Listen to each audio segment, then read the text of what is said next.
to use the mic. This is not really related to 318, but it is related. We keep coming back to the same issue about medical malpractice, the MMMAA. Ultimately, that's at the root. It's my opinion, sadly to say, that I don't think that issue is ever going to be resolved here. I think that issue will be resolved when you get some people together, rational doctors, rational consumers, sitting down and talking about it. Yes, the legislature has done so much, and we hope for change in the law. But you can see there's still the far left and the far right, and I'm not talking about politics, that the only way it's going to work is for people to sit down and talk. We've been at hearings here. We've heard people yelling. Is my mic on? Can you please make his mic louder? We've been here. We've heard people yelling at the speaker. It was let me use the expression, it was a freak show during the 11236 hearings. I'm not going to get into all that. The videos are out there. I've never seen anything like that in my life. It caused me stress. I have a lot of reasons to yell at people, but I never do. And I won't. But the only way we're going to get past all these small bills, which are great because things get done slowly, but they get done, is to get people who are rational. Doctors, there are many doctors, I know many doctors, I've been here forever, I know many doctors in Guam say, I agree with you, I agree with you, I agree with you. One of my doctors just said with me, he said, I agree, but don't ever tell anybody. They're afraid to speak up. They're afraid of the cabal, so to speak. They're afraid of what will happen to them. If we can get doctors who can sit down with consumers and not yell at them, because I'm not going to sit in a room. I wouldn't be in a room with people yelling at me. You guys have to put up with it. I wouldn't want to do it. And we know what I'm saying. That would be a step forward to come up with ideas, how to negotiate and so forth. No doubt, even if that group agreed afterwards, there would be the extremists who would say, oh, no, we can't do that, we can't do that. But to move all these issues together, someone's got to talk who can sit, medical and consumer, and can sit and really figure things out and talk about it, and then try to bring it to the other doctors with the help of the legislature. Otherwise, we're going to be doing. We did this in the 35th. We're at the 36th, and no doubt we'll be. Hopefully, everybody's here. We'll be at the 37th doing the same thing.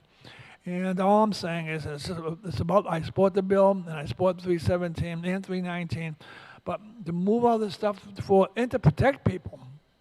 Is something has to break. There's people dying. Something has to break. And when people say, oh, no, he's angry, he doesn't know what he's talking about, he lost his kid. Every day, no, I would say now 3 times a week, I hear from somebody. This is what happened. Who should I call? This is what happened. We all know the story about Arlene, the medic, the military, and everything that happened to her. I heard from her. I heard through people that know her. And what happened at GMH. There was a baby recently at GMH. 11-month-old, beautiful baby, rushed up from Sagwa because she needed a C-section. Doctor wasn't available, and some doctor said, we'll natural deliver. The baby got stuck. The doctor tried to push the baby. This is all true. You can ask Dr. Badell. Tried to push the baby back in. Baby died. 11-pound baby. That's a pretty big kid.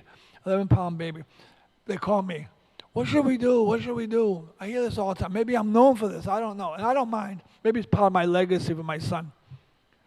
But without talking about these things keep on going on and on. Mr. Flores said, oh, the board members are all like this, like this. It's the public perception. It doesn't matter what an individual says. The public perception is that the board members are biased. And there's people that have come forward and have said it over and over and over again. And okay, I respect what he has to say. I don't agree with it. But again, these laws are great. 318 is great. But the only way we're going to get to the next step is to somehow get some group of doctors together with consumers and maybe members of the legislature and just have a talk. Just sit around and not so formal like this and talk about, okay, what do you think? Because there's many doctors in Guam, and I think you all know this that agree. There's many nurses at GMH that have come forward to me, see me, walked up to me and said, that you're right, there has to be change. We can't say it. You say it. Well, you're right. There's just people dying. There has to be change. So I don't know what I'm actually saying to you right now, except I'm just saying we'll be here over and over again. I do this for one reason, to hopefully save a life. Because tomorrow it can be one of your relatives or your family or your friends or whatever. Every day somebody's at risk. It's not about my son. He brought me to the table. But it's about the hundreds of stories, literally hundreds of stories I hear all the time. Email, messages, people know how to reach me on Facebook. What should we do? What should we do? So anyways, all I'm saying is that somehow we have to come together. Well, these small bills are great, and find some way for people to talk to and not be yelled at. I fear sitting in the same room with some doctors. I fear seeing them on the street because they go like this to me, and so forth. My family was denied medical treatment. One of my children. No, we don't have room for you. Anyways, thank you for listening. Thank you for listening. I very much appreciate your testimony, Mr. Lebowski. It's not difficult. I mean, it's not easy. I'm sorry. It's difficult to continue to even question some members of the medical community. I am sincerely hoping it's not all of them, that they don't all think like that, and that they think independently, and that they see for themselves the community's response to cases lingering for years and years and years without resolve, that they see for themselves the community's response to being precluded from suing for malpractice. No one else in the nation has that type of a law. No one else has the most expensive arbitration process in the nation, only Guam. And so many of the doctors, just like you have said, have come up to me with very reasonable responses, but the public ones sometimes are not. Some of them are, and I have taken all their considerations into account. That's why I'm here today with some of these bills. So many of these doctors told us, stay out of the medical malpractice, get on those boards. And now we're on the boards, and I get letters from the Guam Medical Society and Guam Medical Association saying, this is yet another step by the legislature attacking the physicians in the community and weakening the already fragile healthcare system in Guam. So, like I said, we also have ourselves and colleagues been threatened with not receiving medical care. And of course, my voice is changing because that is very unbelievable to me up to now. And painful and outright, I think, immoral. But I can't regulate that. There are certain things that the legislature is responsible for regulating. These laws exist. We are really just tweaking them. It is patients' right to sue for malpractice. We are just trying to tweak that law so that it's not so inexpensive or so expensive that no one can do it. And we're trying to tweak this law so that the cases move. And we've had oversight hearings for that purpose as well. And so that's the best news I've heard today, is that the cases are actually moving. I'm disappointed because they told me they had changed and they were informing all the patients, and now I understand that's not the case.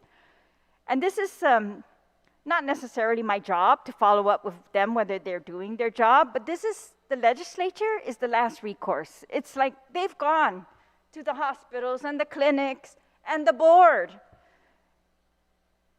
They've gone to lawyers and they get refused, and then they come to us. And so we don't always agree, but I'm confident I speak for all of the senators when we're trying to find ways, and we are going to continue to do that. And I just hope that some of these can be found to be reasonable efforts by the physicians, and that I agree, and they have amongst themselves talked to each other, and they've tried to come up with reasonable alternatives for us to look at. And we are doing that, and we will do that. I will always do that. And we will look at everything, but of course, in those rooms, no patients were represented, no victims, and we have to balance those interests as well. And so that's what we're trying to do. So I appreciate all of you and the testimony that you provide in these hearings. It's very important for us. I think it's very important in our role. I mean, we can't just hear one side. We have to hear all sides, no matter how painful, no matter how, even the yelling. I don't appreciate yelling either, but I don't, you know, if that's the only way they're going to testify, I'll take it, because I'm not going to be accused of not hearing them. I am trying to hear everybody. Mr. Marquardt, you have your hand up. You're trying to say something. Thank you. Mr. Marquardt? Oh, Mr.